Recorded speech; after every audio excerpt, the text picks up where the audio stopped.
Bienvenidos a la clase de Personal Social. El día de hoy vamos a hablar acerca de los sucesos que se dieron antes de la conquista, durante y cómo es que se dio la caída de este imperio incaico, cómo es que los conquistadores lograron encontrar al pueblo peruano en esta época. Vamos a contrastar entonces con unos videos, empezando por el año 1525. De la caída del Imperio Incaico. Episodio 1. La Guerra Civil Inca. Nuestra historia comienza en el año 1525. Por aquel entonces, el Sapa Inca del Tahuantinsuyo era Huayna Cápac, considerado oficialmente como el 12º Inca y recordado principalmente por llevar al Imperio Incaico a su máximo esplendor, logrando expandir sus fronteras desde el sur de la actual Colombia hasta el centro del actual Chile y del Océano Pacífico hasta la cuenca del Amazonas. Huayna Cápac había dedicado los últimos años de su reinado a pacificar el borde norte del imperio cuando cayó repentinamente enfermo de viruela, una enfermedad que había sido introducida de Europa desde la llegada de los primeros exploradores de los viajes de Cristóbal Colón. Desde aquel entonces, plagas como la viruela, el sarampión, el cólera, la malaria y la fiebre amarilla habían avanzado sin cuartel por el continente americano, cobrándose la vida de una innumerable cantidad de nativos, quienes no contaban con las defensas inmunológicas para poder hacer frente a estos males. En su lecho de muerte, Huayna Cápac nombró como heredero del imperio a su hijo Ninan Cuyochi. Seguramente en este punto te estarás preguntando quién fue este Ninan Cuyochi y por qué no aparecía en tu lámina Huascarán de los 14 incas del Imperio Incaico. Bueno, no te sientas mal. Resulta que el reinado de Ninan Cuyochi se caracterizó por ser tan breve que cuando Huayna Cápac lo nombró heredero, este ya había muerto, también a causa de viruela. Como Ninan Cuyochi nunca llegó a ceñir la mascaipacha real en su frente, no se le considera oficialmente como un Sapa Inca. Muertos el Inca y su hijo mayor, el imperio se enfrentó a una crisis sucesoria que amenazaba la paz y la estabilidad que tanto trabajo había costado alcanzar. Verán, al igual que con las monarquías europeas, en el incanato el poder era pasado del padre al hijo. Sin embargo, si el inca resultaba tener múltiples hijos con diferentes esposas, las costumbres incaicas no reconocían los derechos del hijo mayor. En cambio, en el Imperio Incaico se esperaba que ante un conflicto de sucesión fuera el hijo más listo, valiente y hábil quien terminara imponiéndose, sea por la fuerza o a través del favor y reconocimiento de la élite cusqueña. Incluso si el Inca llegaba a designar un heredero, no había garantías de una transición pacífica. Luego de la muerte de Huayna Cápac, su hijo Huáscar fue coronado en el Cusco como Sapa Inca, con el apoyo casi unánime de los señores de las principales panacas cusqueñas. Su otro hijo, Atahualpa, permanecía en Quito, que hasta ese momento había servido como capital interina del imperio durante la duración de la campaña militar que había emprendido su padre.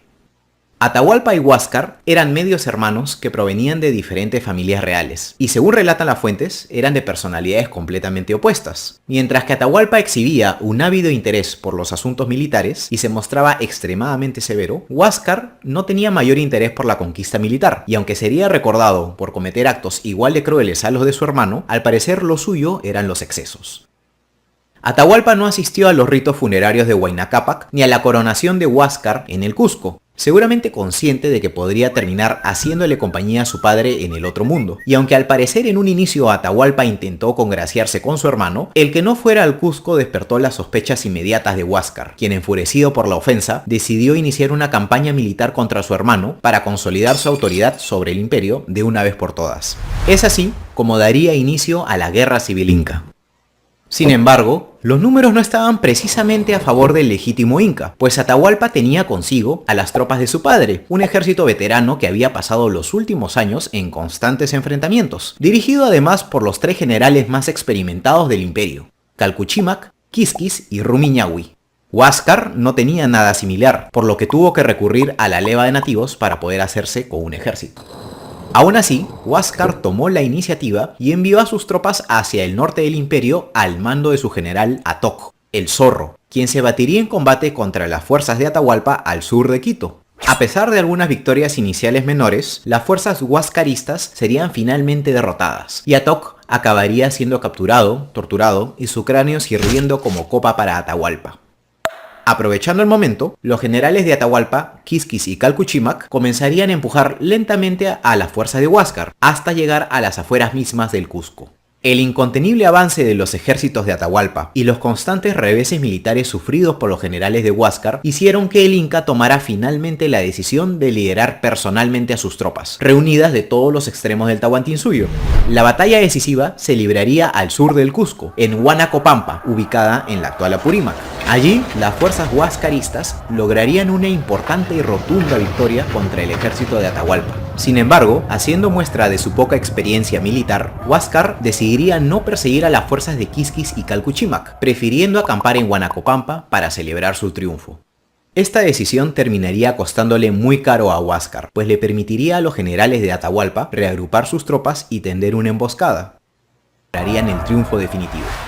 Huáscar fue despojado de su túnica, armas e insignias reales, las que serían enviadas a Atahualpa en señal de victoria, mientras que el propio Huáscar también emprendería su lento camino a pie hacia el norte, donde afrontaría la ira de su hermano. Quienes no correrían igual suerte serían sus mujeres e hijos, quienes serían congregados y asesinados a las afueras del Cusco, eliminando así su linaje real.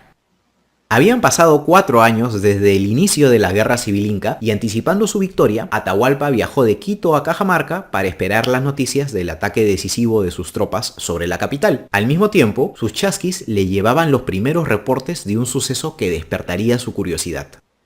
Según sus mensajeros, extraños forasteros de rostro barbudo habían llegado a la costa norte del imperio en inmensas casas flotantes. Estos personajes iban montados en grandes bestias nunca antes vistas y usaban varas con el poder de generar truenos y nubes de humo. Según sus informes, los forasteros que habían llegado a Tumbes se abrían paso saqueando, torturando y matando a los jefes locales.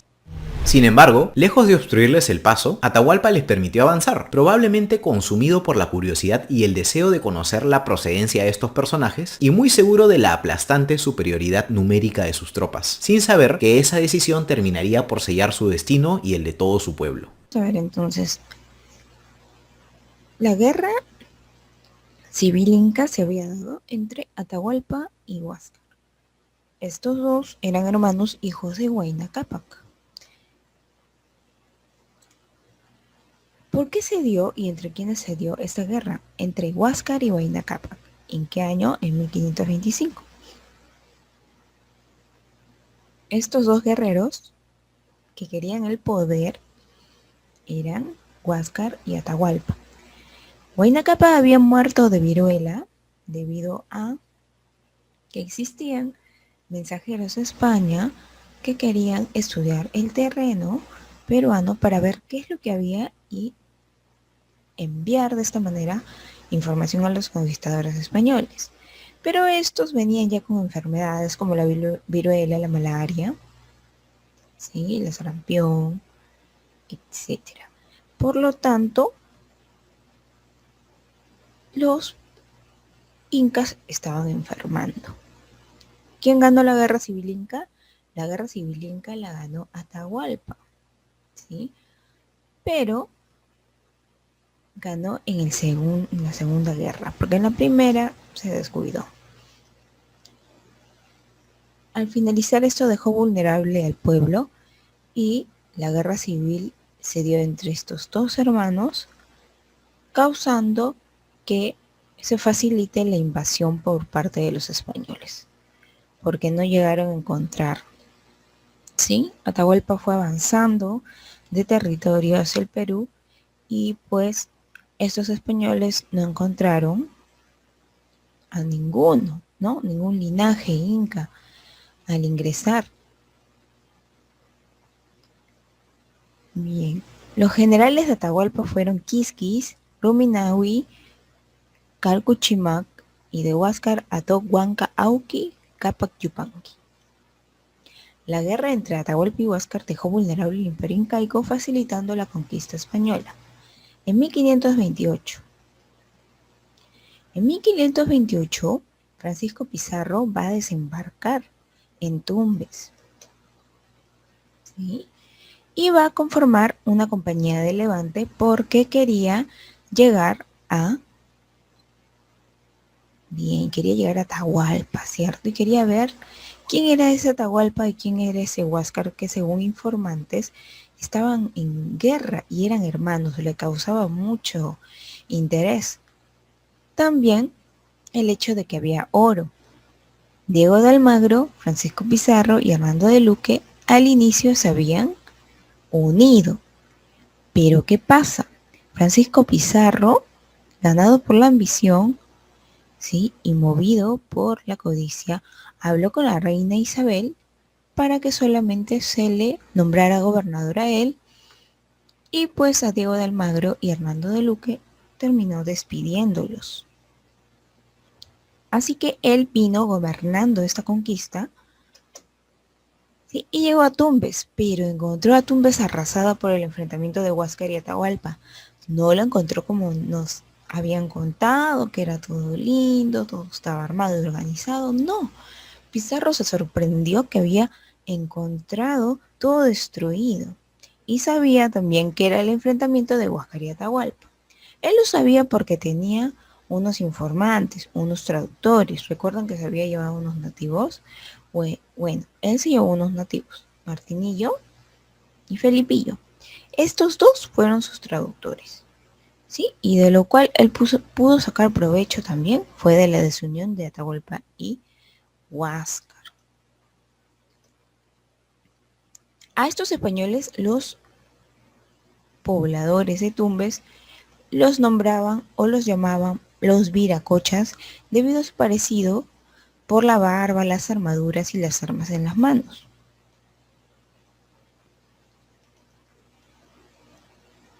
¿Quién llegó a Tumbes en 1532? Francisco Pizarro. Y aquí empezamos con la historia.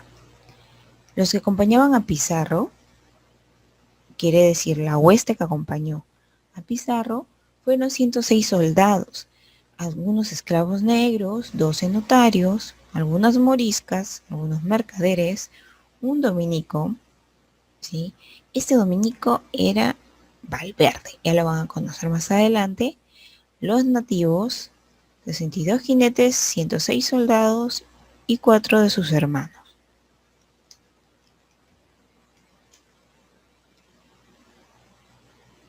Vamos a ver un poco del video. 1528, un pequeño grupo de conquistadores desembarcó por primera vez en el pueblo de Tumbes, ubicado en la costa norte del actual Perú.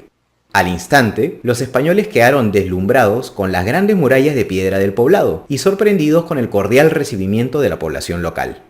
Este primer contacto resultaría muy amistoso, y tanto los exploradores españoles como los jefes locales, a quienes nombraron coloquialmente orejones, aprovecharían la ocasión para intercambiar regalos e información.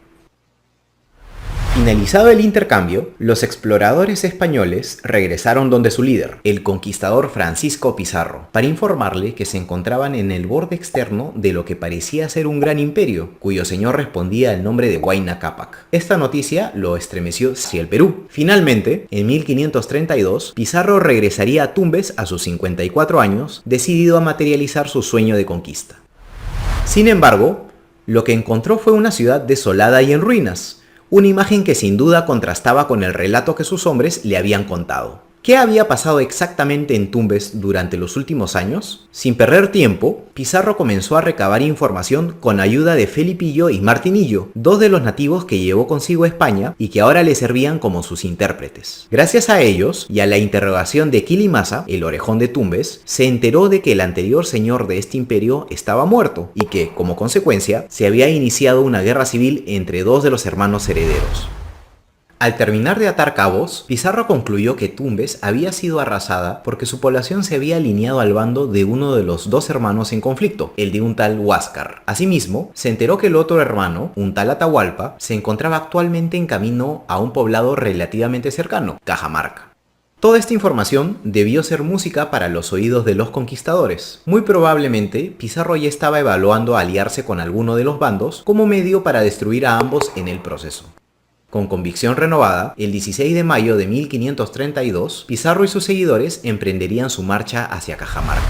Para suerte de los conquistadores, encontraron en su camino el Cápac Ñam, o Vía Real Incaica, una verdadera maravilla de la ingeniería que con una extensión aproximada de 60.000 kilómetros unía todas las regiones del imperio. Para este momento, Atahualpa ya estaba al tanto del desembarco y avance de los extraños forasteros, a quienes los nativos describían como viracochas, por su semejanza con el dios hacedor del mismo nombre, descrito como una deidad de piel clara y barba prominente, y que curiosamente se había marchado por el mismo mar por el que los españoles habían aparecido. Interesado por la noticia, Atahualpa había permitido a los forasteros avanzar, enviando a algunos de sus jefes locales con la misión de infiltrarse y espiar sus motivaciones, número y capacidades bélicas, mientras que encubría sus propias intenciones por medio de obsequios y mensajes en señal de hermandad y buena voluntad. En dirección a Cajamarca, los conquistadores pasaron por diferentes poblados incas ubicados en La Brea, el Valle del Chira y Poechos. A lo largo del camino, los españoles encontraron muchos pueblos devastados por la guerra civil. A este escenario desolador se sumó el saqueo y la destrucción que los conquistadores también dejaron a su paso, siempre en busca de más oro. El 15 de julio, Pizarro fundó una villa cercana a la costa, a la que antepusieron el nombre de San Miguel de Piura. Esta villa serviría como un lugar seguro en la retaguardia para dejar a los enfermos y donde poder replegarse en caso de emergencia, aparte de servir como un canal de comunicación con Panamá y como punto de llegada para los refuerzos que les había prometido Diego de Almagro. En San Miguel, los conquistadores permanecerían 4 meses preparando su entrada a Cajamarca, para finalmente retomar su camino el 24 de septiembre. Encontrándose cerca de llegar a su objetivo, Pizarro ofreció la oportunidad de retornar a quienes no quisiesen proseguir. En total, Pizarro avanzó hacia Cajamarca con un contingente de 168 conquistadores, 106 a pie y otros 62 a caballo, incluyendo a sus medios hermanos Hernando, Juan, Gonzalo y Francisco Martín. Viajando junto con ellos, los acompañaban algunos esclavos negros, 12 notarios, un fraile dominico, varias moriscas, esclavos nativos y algunos mercaderes dispuestos a vender sus bienes a cambio de paz. Piura, el gobernador decidió abandonar el camino real y optar por la ruta montañosa, mucho más difícil pero menos previsible en caso los nativos decidieran. Una oeste, sí. Pero había también traído a otro conquistador importante, el cual era Hernando de Soto. Esto causó que los hermanos de Francisco Pizarro se ofuscaran entre ellos, ¿no? Los españoles dirigidos por el gobernador Francisco Pizarro se movilizaron a Cajamarca. ¿Por qué Francisco Pizarro coge a Hernando de Soto? Para él, Hernando de Soto era una gran ayuda. Era un hombre muy experimentado, ¿sí? En 1532 se unió a la expedición de Francisco Pizarro. Pizarro reconoció su valor y lo hizo uno de los principales capitanes, lo que va a provocar problemas entre él y sus hermanos. Descubrió este hombre, Hernando de Soto, la ruta que llevaba a la capital inca. Sí, esa ruta de Capañán la descubrió Hernando de Soto. Pizarro decidió enviarlo como emisario cerca del emperador inca Atahualpa. Envió a Hernando de Soto al primer encuentro, ¿sí? En el cual Hernando de Soto, por su soberbia y también por la soberbia de Atahualpa, no fue un encuentro muy agradable, haciendo que Atahualpa se enfureciera, debido también a la información que tenía que al avanzar ellos hacia donde él estaba, también estaban realizando muertes para obtener el oro que había ahí. Martinillo fue el intermediario entre ellos dos, pudo traducir lo que ellos hablaban, sí, era el traductor encargado, pero Atahualpa no daba respuesta, hasta que Hernando Pizarro, hermano de Francisco Pizarro, llegó para comunicarse y obtener respuesta de él, para así tener una respuesta clara para Francisco Pizarro. Pero Atahualpa estaba ya enfurecido por las muertes de las cuales los españoles habían sido responsables, muchas de ellas injustas, así que acordó un encuentro con Francisco en la plaza de Cajamarca, confiados de que eran minoría. Los españoles estuvieron preparando debido a esta respuesta, sabían que Atahualpa iba a llegar y sabían que había más de 40.000 hombres, más de 40.000 soldados tenía Atahualpa, para lo cual entonces Pizarro realiza una reunión con su hueste y las organiza.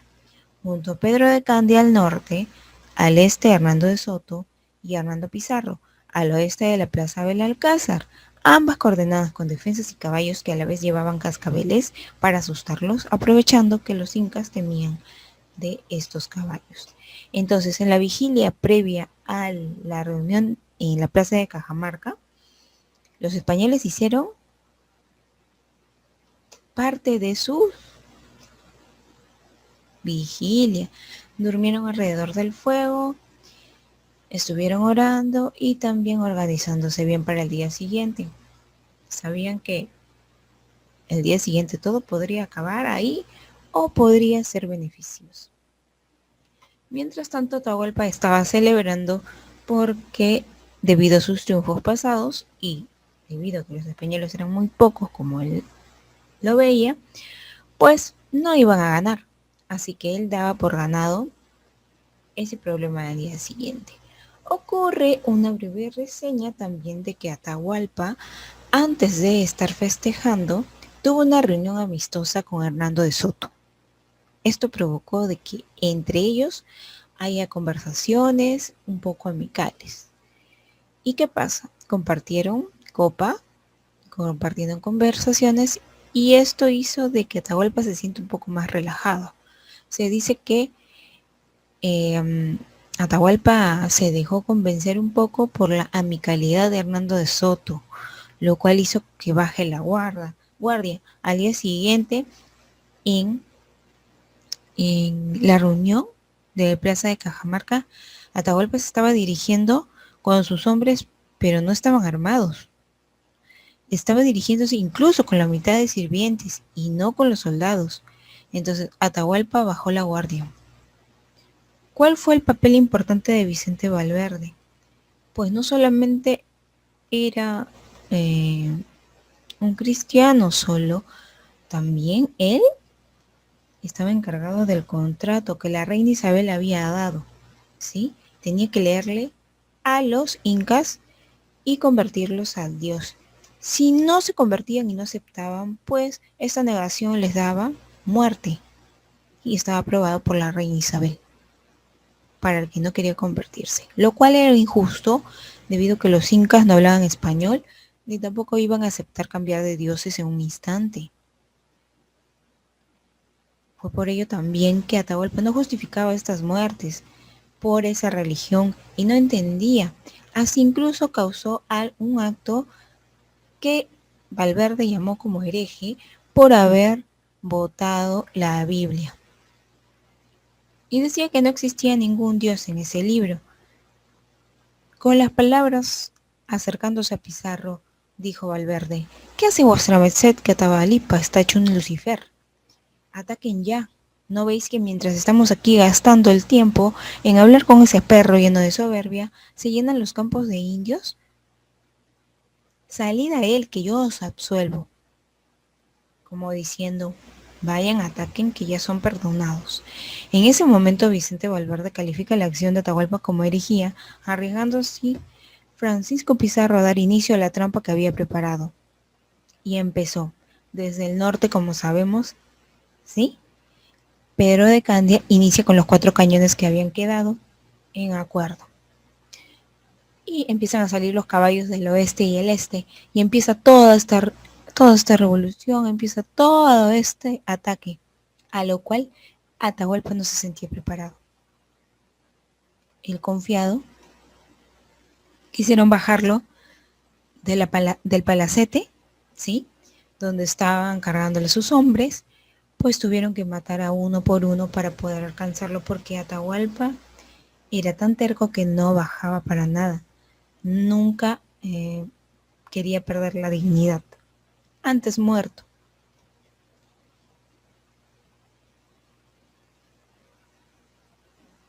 Bien, ¿y qué pasó? ¿Cómo finaliza esto? En la conquista del Perú, pues vamos a ver también, toma a Atahualpa, pero no permite que lo maten, ¿sí? Incluso pasando 8 meses y 10 días, se dice que su detención tornó espinosa la situación de los españoles de Cajamarca.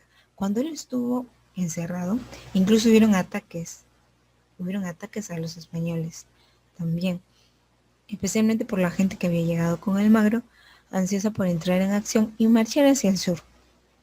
los territorios conocidos.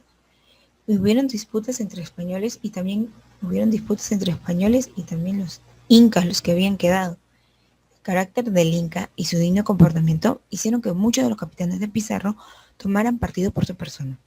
Entre ellos, Hernando Pizarro y Hernando de Soto llegaron a admirar a Atahualpa y se oponían tenazmente a darle muerte. Aprendían mucho de él, se dice, durante este encierro, y después de esos 8 meses, por fin deciden darle muerte, acusado a Atahualpa por ser culpable de idolatría, herejía, regicidio, traición, fratricidio, poligamia e incesto. Lo condenan a ser quemado a la hoguera. Pero por el reconocimiento de Hernando de Soto, ¿sí?, y Hernando Pizarro, quisieron que éste no sea ejecutado. Por lo tanto, le dieron la opción de convertirse a cristiano, a lo cual Atahualpa respondió negativamente que no, prefería ser estrangulado o quemado, pero nunca se iba a convertir al cristianismo. Cuentan que el curtido Pizarro rompió a llorar por tener que ordenar la ejecución de aquel hombre que había llegado a ser su amigo.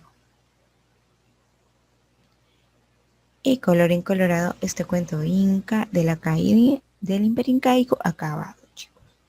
Bien, la muerte de Atahualpa sigue siendo un misterio. No hay muchos cronistas que han relatado acerca de esto.